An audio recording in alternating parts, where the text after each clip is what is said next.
আসসালামু আলাইকুম রহমতুল্লাহ। আশা করি সবাই ভালো আছেন। বলেছিলাম না যে আপনাদেরকে দেখাবো যে কীভাবে আমরা ফুল বানাই।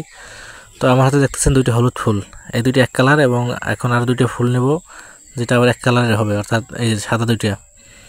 দেখা যাক এক কালারের হয় কিনা, অর্থাৎ এক কালার এক ডিজাইন এক ফ্রেমের হইতে হবে। হলুদ ফুল দুইটা যেরকম একভাবে পাইছি, দেখেন সাদা দুইটা আবার অন্যরকম পাইছি একই। তো এই চারটে দিয়ে আমি একটা ফুল তৈরি করবো, অর্থাৎ একটা চারটে দিয়ে একটা ফুল বানাবো। দুইটা হলুদ, দুইটা হলো সাদা, এবং চারোটা মানে চারটার ভিতরে একটা হবে সব থেকে বড়, দুইটা হবে এক সমান, এবং একটা হবে একেবারে ছোট।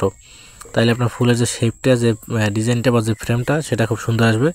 তো প্রথমে ফুলটাকে আমরা বানিয়ে দেখেন যে আমাদের যে ব্লু গাম আছে সেখান থেকে গাম নিয়ে এই গোড়ায় লাগাই দিই আমরা, অর্থাৎ ফুল যেটা আছে সেটা গোড়ায় লাগাই দিই। লাগানোর পরে যে টব আছে সেই টবের ভিতরে আমরা এভাবে দেখেন, এই যে টবটা একটু দেখাই আপনাদের, এই যে টব, এই টবের ভিতরে এক সাইড বরাবর, মাঝখান বরাবর এক সাইডে জোরে চাপ দিয়ে লাগাই দেবো। লাগানোর সাথে সাথে এটা দেখবেন যে অ্যাডজাস্ট হয়ে যাবে, কারণ এটা ব্লু গাম, অর্থাৎ খুব তাড়াতাড়ি শুকিয়ে যায় এটা। আর এছাড়া গাম ছাড়া আপনারা আইকে দিলেও এটা শুকিয়ে যায়, হয়তো সময় লাগে। তো প্রথম কী ফুল দিছি খেয়াল করবেন, প্রথম কিন্তু আমি হলুদ ফুল দিছি। হলুদ ফুলের পর এবার দেবো দুইটা সাদা দুই পাশে, এবং দুই পাশে দুইটা সাদা দেওয়ার পরে একবারে সামনের দিকে দেবো আবার একটা হলুদ ফুল।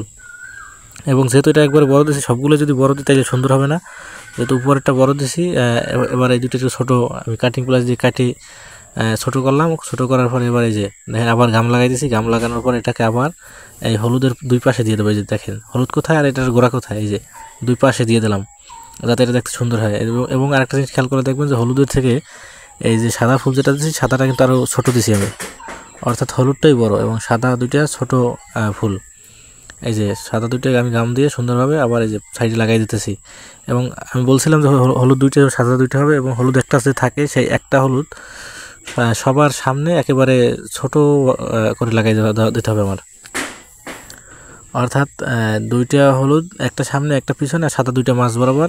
তাইলে আপনার এই ফুলের সৌন্দর্যটা বৃদ্ধি পাবে। তো দেখেন কীভাবে কী করি। আবার এটা হলুদ ফুলে আবার আমি গাম লাগাইতেছি। গাম লাগানোর পরে এই হলুদ ফুল নিয়ে আবার সামনের দিকে আমার জোরে চাপ দিয়ে বসাই দিতে হবে যে। এবং এটা যত বেশি করবেন কাজটা, তত আপনার চর্চা বাড়বে এবং তত দক্ষ বাড়বে এবং সুন্দর হবে। আর একটা জিনিস সবসময় মনে রাখবেন, ফুল বানানোর ক্ষেত্রে আপনার কাছে যেটা সুন্দর লাগবে কাস্টমারের কাছে ওইটাই সুন্দর লাগবে। আপনার কাছে যেটা সুন্দর লাগবে না, কাস্টমারের কাছেও কিন্তু ওইটা সুন্দর লাগবে না। তো যাই হোক, এটাই ছিল আমার আজকের মতো আপনাদেরকে ফুল বানাই দেখানোর ভিডিও, যে আমি কীভাবে ফুল বানাই। এই যে দেখেন কত সুন্দর একটা ফুল হয়েছে, দুইটা হলুদ দুইটা সাদা। তারপর আরও কিছু টুকটাক কাজ বাজ আছে, একটু বাঁকা তারা সোজা করার, এটা শুকোইলি করে দিই আমরা। তো দেখেন কত সুন্দর একটা ফুল বানাইলাম।